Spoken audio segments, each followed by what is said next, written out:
After the loss of my father, my mother married a man we never accepted. She forced us to submit in our house and tried to displace memories of our dear dad. She started to destroy our family. She tried to create a new life with him, ignoring our feelings and depriving us of a normal childhood. We were almost isolated from the family, and communication with friends became impossible. Now I have to fight for my family and my future. My father was a wonderful person and father. He was the man I loved more than anything in the world, and I will never stop missing him.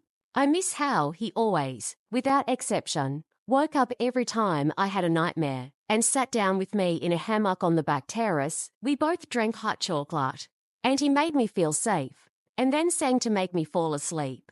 I miss the way he put me on one shoulder, my sister on the other, when we went to the show and couldn't see what was happening on stage, and stood like that until the end. I miss spontaneous mini trips, the way he picked me up from school, and we just spent the weekend at Great Wolf Lodge, a network of resort hotels and indoor water parks. In addition to the water park, each resort has restaurants, arcades, spas and children's entertainment. PRP or a day at Six Flags, one of the world's largest amusement chains, PON. I miss the way he always took my side and made me feel that nothing I can do would make him love me less. My father died 2 years ago, and at the same time, I found out that my mother never loved him.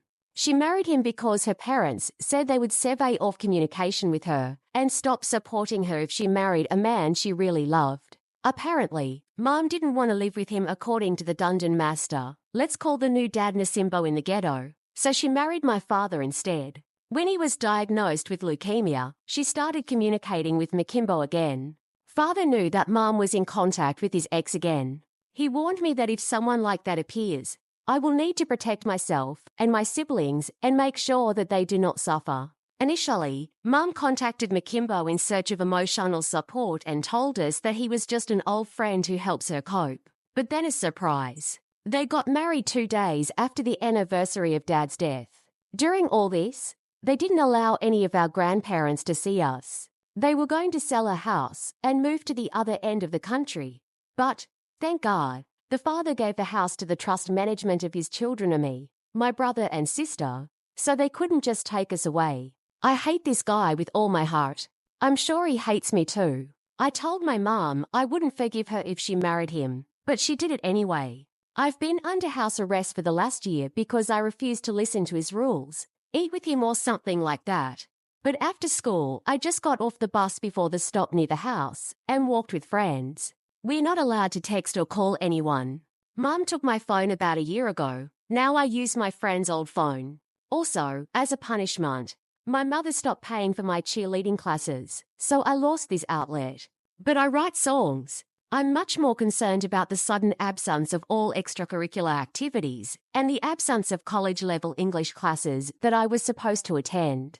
No support, no college classes, no modelling business, no beauty contests, no dance clubs, no gymnastics. I need to study, but I'm forced to clean and cook. It feels like since Mr. I drew school fell into the house. She doesn't care about my future at all. I am a talented athlete. I can speak 3 languages, worked as a model of children's clothes on my personal account $25,000 to $30,000, which I earned myself and can use them from the age of 18, never used alcohol, drugs, won beauty contests and was always an exemplary daughter. But all this went under the cat's tail. I dreamed of going to Harvard and studying either law or political science, but they will never accept me without extra classes, so I don't know what to do now. I feel that my whole future has just gone because my mother believes that a stupid person who dropped out of school, who can't even express himself competently in his native language, should set the rules. I don't know what to do. I don't hate Masimbo for the fact that he exists. If he stayed away from me and my siblings, I wouldn't think about him at all. I hate him for breaking into my family and expecting to be an authority for us. If Masimbo remained his mother's boyfriend and hadn't moved into our house, sat in my father's chair and tried to take his place, I would have been silent in a rag. Mum says she just doesn't want to lose us. But if you look realistically, if she didn't want to lose us, she wouldn't marry some guy so soon, who clearly didn't fit into our family, and wouldn't try to make us obey him. Everything that happens in the house is always about it. Makimbo can barely maintain a conversation. He always raises his voice on any occasion. He has very sexist views. And he is not even graduated from high school and does not care about education at all, including ours. I'm tired of Makimbo thinking that it's my job to cook and clean because he doesn't want to do it and he has the right genitals. Before he appeared in our lives, I was an excellent student. My grades dropped a little after a series of punishments from Makimbo, until I realized that I could just not go home and do my friends' homework. But otherwise, I'm a good student. I'm undergoing family therapy, but it seems that the whole point comes down to convincing me that my father treated my mother badly, and that's why I should be happy that she has a new boyfriend. And I'm just terrible. And Masimbo is so wonderful. I don't really want to go to individual therapy because I'm fed up with the words of the current therapist, who calls my father a racist, a sectarian, and hints that I shouldn't have been born. I used to go to a religious counselor when my father was undergoing chemotherapy. She was gorgeous, I loved her, and she helped me a lot. But my mom doesn't allow me to see her because she said that I should be allowed to grieve for my father and not accept a new boyfriend. So she put me into this stupid family therapy. I understand that all my father's fault is that after the wedding, he did not allow his mother to be friends with Makimbo or a group of his friends. I'm tired of being called racist and reproached for what I don't. Yes, my whole family, including my mother, is white, as well as the therapist, and Makimbo is not. My grandparents insisted that my mother marry my father, but they would not mind any reasonable person with a good education and work, regardless of his skin color. They basically told their mother that if she wanted to marry such a slur, she could not count on their money to pay for him and his friends, and she would have to live on what they could afford. My mother claimed that her parents were against Makimbo only because he was black, but it turned out that she was lying. By the way, for those who say that I'm biased because of his race, literally my best friend and her whole family are black, and I have a great relationship with them, as well as my grandparents, with whom they are friends in the church. Skin color is the last thing I would hate a person for. Obviously, our grandparents have been fighting for custody of us since my father died, and my mother didn't tell us anything about it until it was time to go to court. She said that she would never punish me again if I spoke well of her and Makimbo, but I didn't do it. And I told my brother and sister that I would never forgive them if they succumbed to her persuasion, so it didn't end very well for her. I've been feeling so lonely since my father passed away, as if I'm the only one who protects my brother and sister. I want to stop feeling that everyone around me is enemies. I want to feel like a child again. I want to feel safe again. I want to be happy again. Now it seems that Mom will lose custody, and if it happens, she will lose her home and access to our trusts, so she is mad. Not that Mom has lost everything, but she will probably have to move to a less pleasant place and raise a new child without everything she wanted. And yes, she is pregnant. I don't care about this child. He's not part of my family. He has nothing to do with me. She let this guy into our house and tried to make us obey him. Mum will have some ugly baby from Makimbo, and she wants us to call him family. She's trying to humiliate us and put under some guy who is clearly not at our level, and it's unforgivable for me. Mum was convinced that she was a victim since she was a little older than me, and I think she thinks she deserved it happily ever after, regardless of who she offends. Mum constantly talks about how she served her term and gave up everything for us. She continues to claim that she deserves happiness, that everyone around is racist, and we destroy her happiness with the man she loves. I think Mum can love him just as easily in a bad neighborhood, shopping at Walmart, not at Randall's. Love wins everything, right? She says it's not about that. But yes, of course. For lines, my mother remarried the guy she really loves after my father's death. So I did my best to help my grandparents get guardianship. Am I an asshole? Comment TC, Makimbo lived in the ghetto. It's true. I'm not saying that anything he's what he is has anything to do with the fact that he's black, because it's not. He lived in the ghetto before he broke into our house. He was shopping at Walmart. And this particular guy, not black people in general, but this particular guy, sucks. It's black and terrible. It has nothing to do with it. Mum does not want to live where he lived. I heard her voice her fear that their child would live in poverty. Grandma and Grandpa managed to take care of us a few days ago, right before Christmas. What I and my siblings said helped the cause a lot. I told my grandfather that I persuaded my siblings to give truthful testimony, despite my mother's threats, and he laughed back and called me an evil genius. 3-0, and also, Makimbo was doing something with trusts, which was not quite legal. But I don't know all the details. He won't be put in prison, as I hoped when I found out, but he has some problems. I mean, I thought that after he took everything from me and tried to lock me in the room, he would be put in jail as a karmic answer. But I'm so glad that he's no longer in our lives that I don't care anymore. Mom still visits us, and we see her every weekend. But Makimbo is not allowed to come. She called me names many times when she found out about everything I and the siblings said. But, to be honest, I don't care. I'm a little worried that her new husband broke a few things that Dad gave me. But I don't think I would ever get them back. The most important thing is that I got rid of his presence in Dad's house and our lives. If my mom wants to swim in the mud, she can do it somewhere else. Maybe someday everything will be fine again. But at the moment the relationship is ruined by her as much as possible. I hope she will leave Makimbo and her scary child, and I can forgive her. But it will take a long time. Why do I think she will leave them? I think Mom will understand how much she loses, and what Makimbo did to her life, and she will want to go back home. She won't be happy, always eating only ham and instant noodles, I guarantee. She won't be happy when she gets robbed on her way home. And she won't be happy when the beautiful Makimbo finds another family and an naive lady. Grandpa and Grandpa moved in with us during the Christmas holidays, and only this morning, by court order, most of our things were returned to us, so I have a computer. I was also returned most of my dolls, clothes and soft toys, as well as all important documents such as a birth certificate and a social security card. Some of my jewelry and dolls are missing. Apparently Makimbo destroyed them as revenge. I think he could have pawned them in a pawn shop, but I can't prove it. But the most important things are back. I was thinking about reporting the theft, but my grandmother tells me to leave the shit lying in the mud and keep my street clean, whatever it would mean. My grandparents talked to my school and applied for late enrollment in some subjects next semester.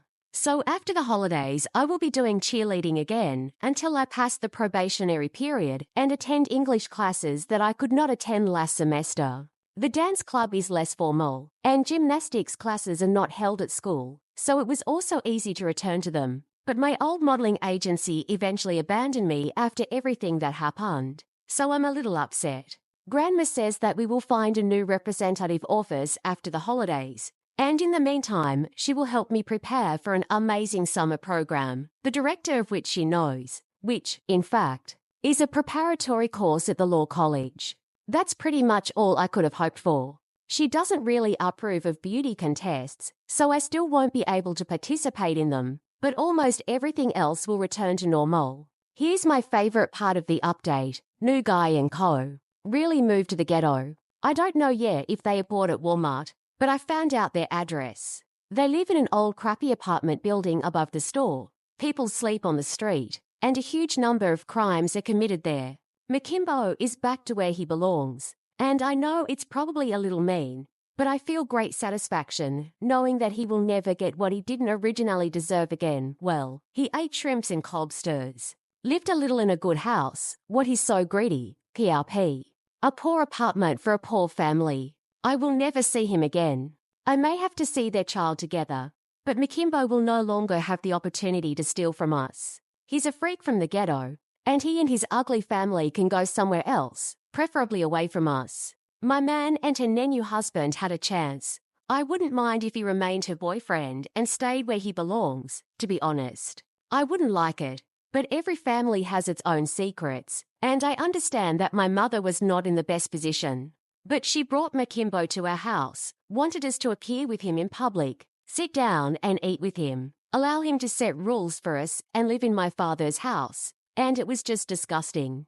I'm not interested in communicating with people who are below me in status, like this sexist and stupid understudied who will not be able to make a grammatically correct sentence, even if his life is at stake. Who dresses like a criminal Makimbo wears torn, dirty pajama-like clothes 24/7 and strange gold jewelry on his teeth, and wants me to obey him. I don't want to be around someone who is so terrible or who treats other people like someone who is so terrible or who treats other people like that. If he were a skinhead or something like that, I would feel the same disgust, maybe even more. My best friend, whom I've already talked about, and her whole family, and they, for a moment, are respected lawyers treat Makimbo the same way as I do, if not worse. How can you compare them, educated, respected people with high education, loving their children, with a sexist scoundrel from the ghetto who dropped out of school and wants to take revenge on the children of the dead only on the grounds that they have a different skin color? I don't judge people by skin color. If I see a black man who is well dressed, speaks normally, has an education, etc., I will think about him the same as about a white man who is well dressed, speaks normally, has an education, etc. If I see a white man who is a stupid, sloppy undertaught who can't connect a single sentence, I will judge him as strictly as Makimbo. It's his fault that he treated us badly. It's his fault that he dropped out of school and never came back. GED General Educational Development Test is designed to test the level of knowledge for those who have not graduated from formal school. Literally, a certificate stating that a person can read, write and learn information at the high school level. PRP is free. As you know, it's his fault that he dresses like a criminal. It's his fault that he refuses to learn to speak correctly. All these things are his fault. Literally everyone has access to the public library for the last 100 years, which is also all the education you could want for free. Public libraries are great for learning and, frankly, have been my salvation for the past year and a half. And don't write that he had to choose between work so as not to die of hunger and education. Believe me, this guy eats much more than he should, and he always had money for weed and cigarettes. To all those who call me and my relatives racists, I will remind you that this disgusting freak from the ghetto decided to sabotage my future because I correctly determined that he's lower than me. If he wants someone to do housework, he can hire a maid. I'm not a maid of some stupid idiot. Makimbo is not a member of my family. He's my mother's toy, which she had to keep in the bedroom because it's disgusting to bring her children to him. He took everything he could from us, including dolls, clothes, cosmetics, soft toys, electronics, posters, paintings, photos. My room was practically empty for more than a year. Then he not my guardian once refused to let me go to the courses I was supposed to go to, which is why I was behind for a whole semester. He took me away from cheerleading and gymnastics classes and didn't let me try myself in the cheerleading team. My mother's new husband did not allow me to continue working as a model, and as a result, my agency finally refused me, and now I can't regain this representation at all. He didn't even allow me to study at the dance club after school because I needed HIS permission to do so. These classes wouldn't even cost the family any money. They are free. Anyone can go to a dance club. It was just an act of hatred. He bought me a damn soap from the all for $1 store, as well as shampoo and nitrogen monoxide conditioner. All because I didn't talk to him, didn't sit down, and didn't eat with him, didn't listen when he told me to do something. And yes, I know the difference between housework and what my sister and brother and I did. My sister and I had to cook all the dishes, prepare everything for lunch the next day, and then clean the bathrooms, wash the floors, and sometimes wax. I remind you that the house is 2-story. PRP, we also had to clean the kitchen, garage and his car, and my brother had to do the yard and, in fact, be a free landscape designer. My sister and I also had to wash and take care of his dogs, which were always aggressive. And when one of them bit me, he told me yes, go, and still made me clean HIS private bathroom that day. By the end of each evening we were exhausted. It was a situation we couldn't cope with. That's why I rebelled. It was hell, and I don't expect you to understand it, but I did everything I could to get out of there. I don't understand why many are on their side, the side of the family destroyer and the traitor. While my father was dying on the 2nd floor, my mother was humming a cheerful song under her nose. It's not normal. She wasn't next to him because she went to Makimbo. I don't believe that their relationship was platonic until their father died. And I don't understand why I should feel more compassion for a man who tried his best to ruin my life in every way available to him than for us, the grieving children of a woman he says he loves, just because he has a suitable skin tone to cause you unauthorized sympathy.